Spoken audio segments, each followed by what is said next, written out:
ಕುಮಾರಸ್ವಾಮಿ ಅವರು ಏಕವಚನದಲ್ಲೇ ಮಾತಾಡಕ್ಕೆ ಸ್ಟಾರ್ಟ್ ಮಾಡಿದ್ದಾರೆ. ಡಿ.ಕೆ. ಯಾರು? ಕುಮಾರಸ್ವಾಮಿ ಅವರ ವಿರುದ್ಧ ಡಿ.ಕೆ. ಶಿವಕುಮಾರ್ ಅವರು.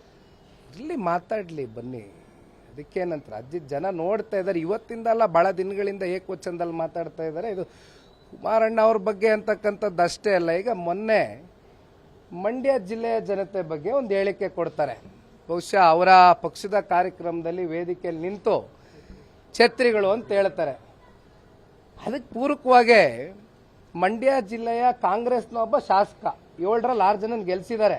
ಪಾಪ ಪುಣ್ಯಾತ್ಮರು, ಮಂಡ್ಯ ಜಿಲ್ಲೆ ಜನತೆ ಪುಣ್ಯಾತ್ಮರು ಈ ಕಾಂಗ್ರೆಸ್ಗೆ ಪೆನ್ನು ಪೇಪರ್ ಕೊಡಿ, ನಮ್ಗೆ ಅಧಿಕಾರ ಕೊಡಿ ಅಂತ ಅಂಗ್ಲಾಚ್ ಬೇಡ್ಕೊಂಡಂತ ಈ ರಾಜ್ಯದ ಉಪಮುಖ್ಯಮಂತ್ರಿಗೆ 6 ಜನ ಶಾಸಕರನ್ನ ಕೊಟ್ರಲ್ಲ ಮಂಡ್ಯ ಜಿಲ್ಲೆ ಜನತೆ. ಅದರಲ್ಲಿ ಒಬ್ಬ ಮಹಾನ್ ಭಾವ ಹೇಳಿದ್ದಾರೆ, ಛತ್ರಿ ಅಂದ್ರೆ ಅತ್ಯಂತ ಪ್ರಬುದ್ಧರು, ಬುದ್ಧಿವಂತರು, ಸಮಯ ಬಂದಾಗ ಒಳ್ಳೆ ತೀರ್ಮಾನ ತಗೊಳ್ತಕ್ಕಂಥ ಸಾಮರ್ಥ್ಯ ಇರತಕ್ಕಂಥವರು ಅಂತ ಛತ್ರಿಗೆ ಆ ಪದಕ್ಕೆ ಒಂದು ಅರ್ಥ ಇದು ಅಂತ ಹೇಳಿದ್ದಾರೆ. ಇನ್ನು ಮಿಕ್ಕಿದ 5 ಛತ್ರಿಗಳಿದಾರಲ್ಲ MLAಗಳು, ಇನ್ನು 5 ಛತ್ರಿಗಳು ಅಲ್ಲ. ಯಾಕೆ ಛತ್ರಿ ಅಂತ ನಾನು ಯಾಕೆ ಹೇಳ್ತಾ ಇದ್ದೀನಿ ಅಂದ್ರೆ ಪ್ರಬುದ್ಧರು ಬುದ್ಧಿವಂತರಲ್ವ ಛತ್ರಿ ಅಂದ್ರೆ, ನಮ್ಗೆ ತಿಳಿಸ್ತಾ ಇದಾರಲ್ಲ. ಇನ್ನು 5 ಛತ್ರಿಗಳು ಏನ್ ಮಾತಾಡ್ತಾರೆ ಅದ್ ನೋಡ್ಕೊಂಡು ಮುಂದೆ ಇನ್ನೊಂದ್ಸಲಿ ರಿಯಾಕ್ಟ್ ಮಾಡೋಣ. ಜಮೀನು ವಿಚಾರವಾಗಿ ಕಾನೂನು ಹೋರಾಟ ಮಾಡ್ತೀವಿ ಅಂತ ಹೇಳಿದ್ವಿ. ಸೊ ಯಾವ ರೀತಿ ಈಗ ಜಮೀನು ವಿಚಾರವಾಗಿ ಅಣ್ಣ ನಾನೊಂದು ಮಾತು ಹೇಳ್ತೇನೆ. ನಿನ್ನೆ first time, for the very first time ಎಲ್ಲ ನಾನು ದಾಖಲಾತಿಗಳನ್ನ ಕಲೆ ಹಾಕಿ 3-4 ಗಂಟೆಗಳ ಕಾಲ ಸುದೀರ್ಘವಾಗಿ ಕಣ್ಣಾರೆ ನೋಡಿದ್ದೀನಿ. ಒಂದು ಮಾತು ನಾನು ಮೇಲ್ನೋಟಕ್ಕೆ ಕೇಳ್ತೀನಿ, ಯಾಕೆಂದ್ರೆ ನಾನು ಇದ್ರ ಬಗ್ಗೆನೇ ವಿಶೇಷವಾಗಿ ಒಂದು ಪ್ರೆಸ್ ಮೀಟ್ ಮಾಡಬೇಕು ಅಂತಕ್ಕಂಥ ತೀರ್ಮಾನ ಮಾಡಿದ್ದೀನಿ. ಇವತ್ತು ಕೋರ್ಟಲ್ಲಿದೆ, ಸ್ಟೇ ಬರೋವರೆಗೂ ನಾನು ಒಂದು ವರ್ಡ್ ಮಾತಾಡಬಾರ್ದು ಅಂತಕ್ಕಂಥ ನಿರ್ಧಾರ ಮಾಡಿದ್ದೀನಿ. ಆದರೂ ಕೂಡ ಒಂದು ಮಾತು ಹೇಳ್ತೇನೆ, ಏನು 46 ಎಕರೆ ಜಮೀನು ಸನ್ಮಾನ್ಯ ಕುಮಾರಣ್ಣ ಅವರು ಅಂದು 85, 86, 87, 88 ಆ ಇಸ್ವಿನಲ್ಲಿ ರೈತರಿಂದ ಖರೀದಿ ಮಾಡಿರ್ತಕ್ಕಂಥ ಜಮೀನದು. ಅದರಲ್ಲಿ survey number 7, survey number 8, survey number 9 ಇವು ಪಿ ನಂಬರ್ ಜಮೀನುಗಳು. ಅಂದ್ರೆ ಪೋಡಿ ಆಗದೆ ಇರತಕ್ಕಂಥ ಜಮೀನು ಪೆಂಡಿಂಗು. ಇದನ್ನ ಅವತ್ತು ತಗೊಳ್ಳಿಕ್ಕೆ ಅವಕಾಶ ಇತ್ತು, 15 ವರ್ಷದ ಹಿಂದೆವರೆಗೂ ಅವಕಾಶ ಇತ್ತು ಪಿ ನಂಬರ್ ಜಮೀನು ಖರೀದಿ ಮಾಡಲಿಕ್ಕೆ. ಈಗ ಪೋಡಿ ದುರಸ್ತಿ ಮಾಡಿ ಬಂದೋಬಸ್ತ್ ಮಾಡಿ ಎಲ್ಲಿ ಯಾವ ಸರ್ವೆ ನಂಬರ್ ಅಲ್ಲಿ ನಮ್ದು ಎಷ್ಟು ಬರಬೇಕು ಅಂತಕ್ಕಂಥ ತೀರ್ಮಾನ ಮಾಡಬೇಕಾಗಿರ್ತಕ್ಕಂಥದ್ದು ಸರ್ಕಾರ. ನಮಗೆ ಸರ್ವೆ ನಂಬರ್ 7ರಲ್ಲಿ ನಾವು ಅನುಭವದಲ್ಲಿ ಇರ್ತಕ್ಕಂಥದ್ದು, ನಮಗೆ 5 ಎಕರೆ 19 ಕುಂಟೆ RTC ಇರ್ಬೋದು, ಪಾಣಿ ನಮ್ಮ ಹೆಸರಲ್ಲಿದೆ. 1 ಎಕರೆ ಮಾತ್ರ ನಾವು ಅನುಭವದಲ್ಲಿದ್ದೀವಿ ಫಿಸಿಕಲಿ. ಇನ್ನು ಮಿಕ್ಕಿದ 4.5 ಎಕರೆ ನಾವು ಅನುಭವದಲ್ಲಿ ಇಲ್ಲ, ನಮಗೆ ಗೊತ್ತಿಲ್ಲ. ಇದು ಪೋಡಿ ದುರಸ್ತಿ ಮಾಡಿದ್ರೆ ತಾನೇ ನಮ್ಗೆ ಗೊತ್ತಾಗ್ಲಿಕ್ಕಾಗೋದು. ಆಮೇಲೆ ಅವತ್ತು ರೈತರ ಹತ್ರ ಏನು ಜಮೀನು ಖರೀದಿ ಮಾಡಿದ್ವಿ, ಅವ್ರೇನು ಬೌಂಡ್ರಿ ಸೆಟ್ ಮಾಡ್ಕೊಂಡಿದ್ರು ರೈತರು, ಆಸ್ ಇಟ್ ಈಸ್ ಕಂಟಿನ್ಯೂಯೇಷನ್ ನಾವು ಅಲ್ಲಿ ಇರ್ತಕ್ಕಂಥದ್ದು ಬಿಟ್ರೆ ಅರ್ಧ ಇಂಚು ನಾವು ಇನ್ನೊಂದು ಬೌಂಡ್ರಿಗೆ ಹೋಗಿ ಬೇಲಿ ಹಾಕ್ದಂಥವ್ರಲ್ಲ ಕುಮಾರಣ್ಣ ಅವರು. ಎಷ್ಟೋ ಜನಕ್ಕೆ ಈ ರಾಜ್ಯದ ಮುಖ್ಯಮಂತ್ರಿ ಆದ ಕುಮಾರಣ್ಣ ಸಾಗುವಳಿ ಚೀಟಿ ಕೊಡಿಸಿದಂಥವ್ರು. 2 ಬಾರಿ ರಾಜ್ಯದ ಮುಖ್ಯಮಂತ್ರಿ ಆಗಿದ್ರು.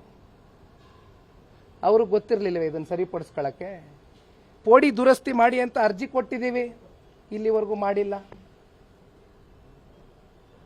ಮೊನ್ನೆ ನೋಟಿಸ್ ಸರ್ವ್ ಆಗಿಲ್ಲ, ನಮಗೆ ಒಂದು ಎಕ್ಸ್ಪ್ಲನೇಷನ್ ಕೇಳಬೇಕು. ನೋಟಿಸ್ ಸರ್ವ್ ಆಗ್ದಿರಾ ತರಾತುರಿಯಲ್ಲಿ ಜಿಲ್ಲಾಧಿಕಾರಿಗಳು ಬಂದು ಏನು SIT ರಚನೆ ಆಗಿತ್ತು ಬಂದು ಕೋರ್ಟಿನ ಆದೇಶದ ಮೇಲೆ, ಇಟ್ ಇಸ್ ಅ ಪ್ಯೂರ್ ಟ್ರೆಸ್ಪಾಸಿಂಗ್, ಕಾನೂನು ಬಾಹಿರ ಅದು.